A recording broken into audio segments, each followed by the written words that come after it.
భుజించే భోజనం no no no no no no రుచికరమైన ద్రాక్షరసం no no no no no no రాజు భుజించే భోజనం no no no no no no రుచికరమైన ద్రాక్షరసం no no no no no no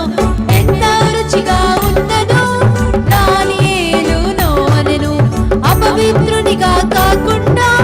ఆకుకూరలు చాలనెను ఎంతో రుచిగా ఉన్నదో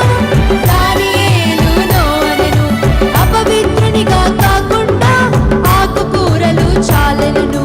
నో నో చెప్పె దానియేలు శాకాహారం చాలు చాలు నో నో చెప్పె దానియేలు శాకాహారం చాలు చాలు రాజు భుజించే భోజనం no no no no no no రుచికరమైన ద్రాక్షరసం no no no no no no రాజు భుజించే భోజనం no no no no no no రుచికరమైన ద్రాక్షరసం